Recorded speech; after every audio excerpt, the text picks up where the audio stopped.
నా ప్రియమైన స్నేహితులారా, ఎప్పుడైనా మీరు ఆలోచించారా? నిజమైన భక్తి అంటే ఏమిటి? దేవుని దర్శనం పొందడానికి హిమాలయాలకు, కైలాసానికి వెళ్ళాలా? లేక మన హృదయంలోనే ఆయనను పొందగలమా? ఇది ఒక సాధారణ రైతు రామయ్య కథ.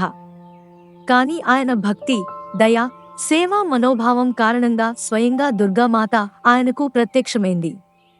ఈ రోజు మీకు చెప్పబోయే కథ దుర్గామాత కైలాస యాత్ర మీ హృదయాన్ని తాకుతుంది, మీ విశ్వాసాన్ని మరింత బలపరుస్తుంది. హిమాలయాల అడుగు భాగంలో ఒక చిన్న గ్రామంలో రామయ్య అనే భక్తుడు నివసించేవాడు. అతడు ప్రతిరోజూ దుర్గామాత మందిరంలో పూజలు చేసేవాడు. అతని భార్య సీతమ్మ కూడా చాలా భక్తురాలు.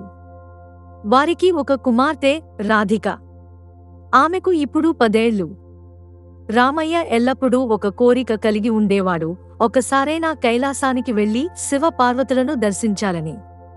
కాని అతని పరిస్థితులు అనుమతించేవి కాదు. అతడు ఒక చిన్న రైతు. కుటుంబం పోషించడమే కష్టం. ఒకరోజు దుర్గామాత మందిరంలో పూజ చేస్తూ ఏడుస్తూ అన్నాడు, అమ్మా, నా జీవితంలో ఒక్కసారైనా మిమ్మల్ని నేను నేరుగా దర్శించాలని అనిపిస్తుంది. కైలాసానికి వెళ్లే శక్తి నాకు లేదు అమ్మా. మీరే నాకు మార్గం చూపండి. ఆ రాత్రి రామయ్యకు స్వప్నంలో దుర్గామాత దర్శనమిచ్చింది. తేజోమయమైన రూపంలో సింహంపై కూర్చుని చేతుల్లో వివిధ ఆయుధాలతో కనిపించింది. రామయ్య, నీ భక్తి చూసి నేను చాలా సంతోషించాను. కైలాసానికి వెళ్లాలని నీ కోరిక తెలుసు. కాని కైలాసం వెళ్లాల్సిన అవసరం లేదు. నేనే నీ దగ్గరకు వస్తాను. 4 రోజుల తర్వాత పౌర్ణమి రాత్రి మీ గ్రామం దగ్గరనే ఉన్న పర్వతం మీదకు వెళ్ళు. అక్కడ నేను నీకు దర్శనమిస్తాను. రామయ్య లేచి చూశాడు. అది కల లేక నిజమా అని అర్థం కాలేదు. కాని అతని హృదయంలో ఒక వింత ఆనందం అనిపించింది. మరుసటి రోజు రామయ్య తన భార్య సీతమ్మకు తనకు వచ్చిన కళ విషయం చెప్పాడు. సీతమ్మ మొదట నమ్మలేకపోయింది. అయ్యా, అది కేవలం కల కాబోలు. పర్వతం మీదకు వెళ్లడం ప్రమాదకరం. మన రాధికను ఒంటరిగా వదిలేసి వెళ్లడం సరికాదు.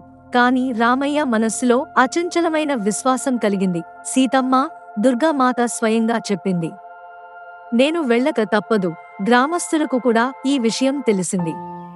కొందరు నవ్వారు, కొందరు అతన్ని పిచ్చివాడు అని అన్నారు. కాని ముసలి పూజారి వెంకటేశ్వరరావు మాత్రం రామయ్యను ప్రోత్సహించాడు. రామయ్య, నిజమైన భక్తిని దేవుళ్ళు ఎప్పుడూ వృధా చేయరు. నీ హృదయం చెప్పేది నువ్వు వినాలి. పౌర్ణమి రోజు వచ్చింది. రామయ్య ఉదయం స్నానం చేసి దుర్గామాత మందిరంలో ప్రత్యేక పూజ చేశాడు. సీతమ్మ కూడా అతనితో వస్తాను అన్నింది. కాని రామయ్య అనుమతించలేదు. సీతమ్మ, రాధికను చూసుకోవాలి. నేను తప్పకుండా రేపు వేకువజామున తిరిగి వస్తాను. సాయంత్రం సమయంలో రామయ్య పర్వతం వైపు బయలుదేరాడు. అతని వెంట కొంతమంది భక్తులు కూడా వెళ్లారు. దారిలో వారికి ఒక వృద్ధ మహిళ కనిపించింది. ఆమె చాలా అలసిపోయి కనిపిస్తోంది. అమ్మా, మీకు ఏమైంది? ఎక్కడికి వెళ్తున్నారు? రామయ్య అడిగాడు. అయ్యా, నేను కూడా పర్వతం మీదకు వెళ్ళాలి. కాని నా వయస్కు అది కష్టమవుతోంది అని ఆమె బలహీనంగా అన్నింది. రామయ్య వెంటనే ఆమెను తన భుజాలపై మోసుకున్నాడు. అమ్మా, మీరు చింత చేయకండి. నేను మిమ్మల్ని తీసుకువెళ్తాను. పర్వతం ఎక్కుతున్నప్పుడు రామయ్యకు అనేక కష్టాలు వచ్చాయి. వృద్ధురాలిని మోసుకోవడం వల్ల అతనికి చాలా శ్రమ అయింది. దారిలో అతని స్నేహితులు ఒక్కొక్కరుగా వెనుదిరిగారు. రామయ్య, ఇంత కష్టం ఎందుకు? ఆ వృద్ధురాలిని వదిలేసి వెళ్ళు. మనం త్వరగా వెళ్లి 2-3 గంటల్లో దిగిపోవచ్చు. కాని రామయ్య వినలేదు. వద్దు మిత్రుడా, ఆమెను వదిలేసి వెళ్లడం పాపం. దుర్గామాత ఇలాంటి పనులను చూస్తూ ఉంటుంది. రాత్రి అయిపోయింది. చంద్రుడు ఆకాశంలో ప్రకాశిస్తున్నాడు. చివరికి రామయ్య ఒంటరిగా వృద్ధురాలితో పర్వత శిఖరానికి చేరుకున్నాడు. అక్కడ ఒక చిన్న మందిరం ఉంది. రామయ్య వృద్ధురాలిని అక్కడ కూర్చోబెట్టి, అమ్మా, మీరు ఇక్కడ విశ్రమించండి. నేను దుర్గామాతను ప్రార్థిస్తాను అన్నాడు. రామయ్య మందిరంలో దీపం వెలిగించి దుర్గామాత ముందు కూర్చుని ప్రార్థన చేయసాగాడు. గంటలు గడిచాయి. అర్ధరాత్రి దాటింది. అకస్మాత్తుగా మందిరం మొత్తం ప్రకాశవంతం అయింది. దుర్గామాత నుంచి తేజస్సు వెలువడసాగింది. రామయ్య కళ్ళు తెరిచి చూశాడు. అక్కడ దుర్గామాత స్వయంగా కనిపించింది. సింహంపై కూర్చుని 10 భుజాలతో అపారమైన తేజస్సుతో ప్రకాశిస్తోంది. ఆమె చేతుల్లో చక్రం, శంఖం, త్రిశూలం మొదలైన ఆయుధాలు మెరుస్తున్నాయి. రామయ్య భయభక్తులతో వణుకుతూ సాష్టాంగ ప్రణామం చేశాడు. అమ్మా, అమ్మా, మీరు నిజంగానే వచ్చారా అని అతడు అడుగుతూ కన్నీళ్లతో మునిగిపోయాడు. దుర్గామాత దయతో కూడిన స్వరంతో అన్నింది, రామయ్య, నీ నిష్కపట భక్తిని చూసి నేను ప్రసన్నురాలైనాను. నీవు ఈ రోజు చేసిన కార్యం చూశావా? వృద్ధురాలిని వదిలేసి వెళ్ళవచ్చు అని మిత్రులు చెప్పినప్పుడు వినలేదు. ఆమెను మోసుకు వచ్చావు. ఆ వృద్ధురాలు ఎవరో తెలుసా? రామయ్య తల ఎత్తి చూశాడు. వృద్ధురాలు కనిపించలేదు. దుర్గామాత చిరునవ్వుతో అన్నది, ఆ వృద్ధురాలు నేనే. నీ భక్తిని పరీక్షించడానికి ఆ రూపంలో వచ్చాను. నీవు దయ, కరుణ, సేవ అనే గుణాలతో నన్ను మోసుకు వచ్చావు.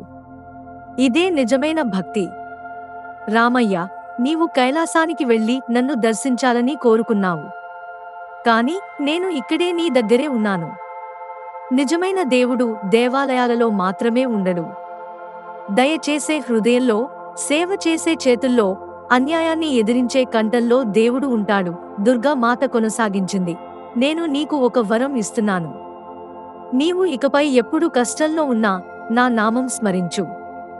నేను తప్పకుండా నీకు సహాయం చేస్తాను. మరియు నీ కుటుంబానికి ఎల్లప్పుడూ క్షేమం ఉంటుంది. అమ్మా, నేను మరేమీ కోరుకోను. కేవలం మీరు ఎల్లప్పుడూ నా హృదయంలో వసించండి అని రామయ్య ప్రార్థించాడు. దుర్గామాత చివరిసారిగా అన్నది, రామయ్య, ఇకపై నువ్వు కేవలం నీ కుటుంబం కోసం మాత్రమే బ్రతకకు. నీ చుట్టూ ఉన్న అందరికీ సహాయం చెయ్యి. కష్టంలో ఉన్న వారికి ఆధారం, పేదవారికి అన్నం పెట్టు, విద్యార్థులకు మార్గదర్శకుడిగా ఉండు. ఇదే నా అనుగ్రహానికి కృతజ్ఞతగా చూపించే మార్గం. అంతటా తేజోమయం మసకబారసాగింది. దుర్గామాత రూపం మెల్లమెల్లగా అదృశ్యం అయింది. రామయ్య మళ్లీ సాధారణ మందిరంలో ఒంటరిగా కూర్చున్నట్లు కనిపించాడు. కాని అతని హృదయం దివ్యానందంతో నిండిపోయింది. తెల్లవారుజామున రామయ్య పర్వతం దిగుతూ వచ్చాడు. అతని ముఖంలో ఒక ప్రకాశం కనిపించింది. గ్రామానికి చేరుకుని తన అనుభవం సీతమ్మకు చెప్పాడు. సీతమ్మ మొదట్లో నమ్మకపోయినా రామయ్యలో వచ్చిన మార్పును చూసి అర్థం చేసుకుంది. అతడు ఇక కేవలం తన కుటుంబం గురించి మాత్రమే ఆలోచించేవాడు కాదు. రామయ్య గ్రామంలో అనేక మంచి కార్యాలు చేయసాగాడు. పేదవారికి అన్నం పెట్టాడు. విద్యార్థులకు ఉచితంగా చదువు నేర్పాడు. అనారోగ్యంతో బాధపడుతున్న వారికి మందులు అందించాడు. గ్రామస్తులందరూ రామయ్యను గౌరవించసాగారు. రామయ్య దగ్గరకు వెళితే ఏదైనా పరిష్కారం దొరుకుతుంది అని అందరూ అనేవారు.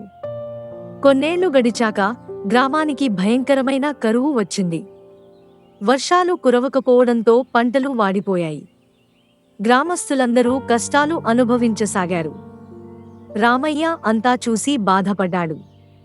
ఒక రాత్రి దుర్గామాత మందిరంలో ప్రార్థన చేస్తూ అన్నాడు, అమ్మా, నా కష్టం కాదు, గ్రామం మొత్తం కష్టంలో ఉంది. పిల్లలు ఆకలితో ఏడుస్తున్నారు. ముసలివాళ్లు బలహీనపడుతున్నారు. దయచేసి ఏదైనా మార్గం చూపండి. ఆ రాత్రే రామయ్యకు స్వప్నంలో దుర్గామాత కనిపించి అన్నది, రామయ్య, 4 వర్షాలు వర్షం రాలేదు కాబట్టి భూగర్భ జలాలు మారిపోయాయి. పర్వతం వైపు 3 కిలోమీటర్ల దూరంలో తీవ్రంగా త్రవ్వితే మంచినీరు దొరుకుతుంది. మరుసటి రోజు రామయ్య గ్రామస్తులందరినీ పిలిచి తన కల విషయం చెప్పాడు. కొందరు నమ్మారు, కొందరు సందేహించారు. రామయ్య, ఆ ప్రాంతంలో త్రవ్వడం అంటే చాలా ఖర్చు. మనకు ఆ శక్తి ఉందా అని గ్రామ ప్రధానుడు అడిగాడు. రామయ్య అన్నాడు, మనమందరం కలిసి కృషి చేస్తే అసాధ్యం కూడా సాధ్యం అవుతుంది. దుర్గామాత చెప్పిన మాట వృధా కాదు. గ్రామస్తులు రామయ్యపై ఉన్న నమ్మకం వల్ల అంగీకరించారు. అందరూ కలిసి ఆ ప్రాంతంలో త్రవ్వసాగారు. 3 రోజుల కృషి తర్వాత నిజంగానే అక్కడ నీటి వనరు దొరికింది. అది కేవలం నీటి బావి మాత్రమే కాదు, ఒక చిన్న నదీ ప్రవాహం కూడా వచ్చింది. గ్రామస్తులందరూ ఆనందంతో దుర్గామాత కీ జై, రామయ్య కీ జై అని కేకలు వేశారు. ఆ నీటితో పంటలు నాటారు. గ్రామం మళ్లీ సమృద్ధిగా మారింది. దూరదూర గ్రామాల నుంచి కూడా ప్రజలు ఆ నీటిని తాగడానికి వచ్చేవారు. రామయ్య అందరితో అనేవాడు, ఇది నా చేత కాదు, దుర్గామాత అనుగ్రహం.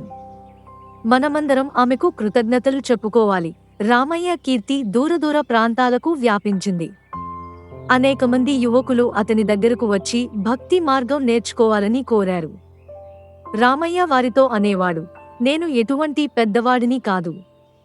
దుర్గామాత అనుగ్రహంతో మనిషిగా బ్రతకడం నేర్చుకున్నాను అంతే.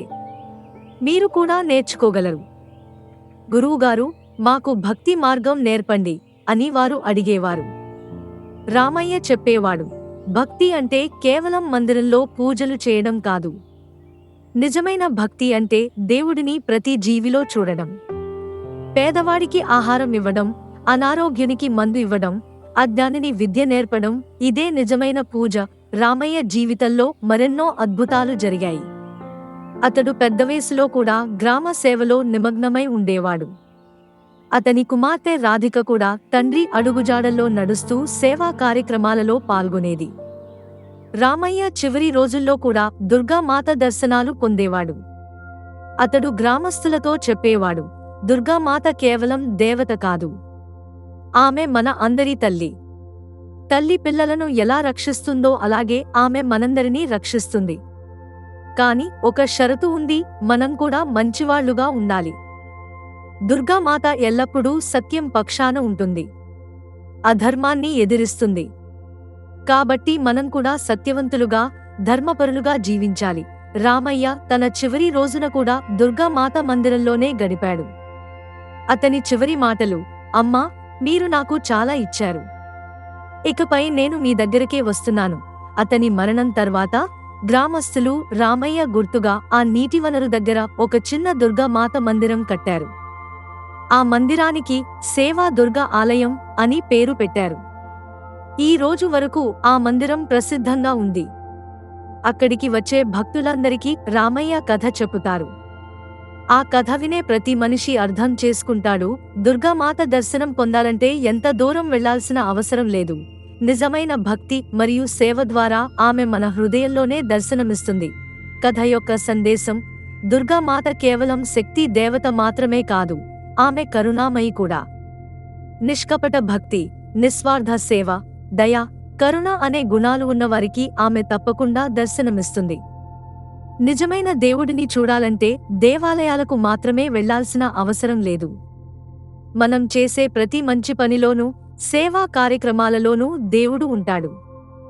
రామయ్య కథ ద్వారా మనం నేర్చుకోవలసినవి: 1. నిష్కపట భక్తి. దుర్గామాతపై రామయ్య కలిగి ఉన్న అచంచలమైన విశ్వాసం అతనిని దివ్య దర్శనానికి దారితీసింది. 2. సేవా మనోభావం. వృద్ధురాలిని దుర్గామాత రూపంలో మోసుకు వెళ్లడం ద్వారా అతడు తన సేవా స్వభావాన్ని చూపించాడు. 3. నిస్వార్థత. తన కష్టాలను మర్చిపోయి ఇతరుల కోసం కృషి చేయడం నేర్చుకున్నాడు. 4. దృఢ విశ్వాసం. అందరూ వ్యతిరేకించినా దుర్గామాత మాటను నమ్మి పర్వతం ఎక్కడం అతని దృఢ విశ్వాసానికి నిదర్శనం. 5. సమాజ సేవ. వ్యక్తిగత అనుభవాన్ని సమాజ కళ్యాణానికి ఉపయోగించడం నేర్చుకున్నాడు. ముగింపు ప్రార్థన. ఈ కథ వినే ప్రతి భక్తుడు రామయ్య లాగా దుర్గామాత అనుగ్రహాన్ని పొందాలని కోరుకుంటాడు. కానీ గుర్తుంచుకోవాల్సిన విషయం ఏమిటంటే, దుర్గామాత దర్శనం పొందాలంటే ప్రత్యేకమైన యాత్రలు చేయాల్సిన అవసరం లేదు. మన దైనందిన జీవితంలోనే, మనం చేసే సేవా కార్యాలలోనే, దయ చూపించే ప్రతి క్షణంలోనే దుర్గామాత ఉంటుంది. అనుకోకుండా సహాయం చేసిన ప్రతిసారి, అన్యాయాన్ని ఎదిరించిన ప్రతిసారి, నిజం చెప్పిన ప్రతిసారి మనం దుర్గామాత శక్తిని అనుభవిస్తాం. రామయ్య కథ అంతం కాదు, అది ప్రారంభం. ప్రతి మనిషి తన జీవితంలో రామయ్య కావచ్చు. ప్రతి ఇల్లు సేవా దుర్గా ఆలయం కావచ్చు. యథాదేవి సర్వభూతేషు శక్తి రూపేణ సంస్థిత. నమస్తస్యై నమస్తస్యై నమస్తస్యై నమో నమః. ఆ దేవి అన్ని జీవరాశుల్లో శక్తి రూపంలో వసించి ఉంది. ఆమెకు నమస్కారం, ఆమెకు నమస్కారం, ఆమెకు ప్రణామాలు. జై దుర్గమాత. హర హర మహాదేవ. ఈ కథ ద్వారా దుర్గామాత అనుగ్రహం మనందరిపై ఉండి మనం కూడా రామయ్య లాగా సేవా మార్గంలో నడిచి సమాజానికి ఉపకారపడేలా శక్తిని ప్రసాదించాలని ప్రార్థిస్తాం. ఫ్రెండ్స్, ఈ కథ మీకు నచ్చితే లైక్ చేయండి, షేర్ చేయండి, కామెంట్ చేయండి మరియు మన ఛానల్ను సబ్స్క్రైబ్ చేయండి. మరిన్ని తెలుగు కథల కోసం మన ఛానల్ను ఫాలో అవ్వండి. Thank you very much.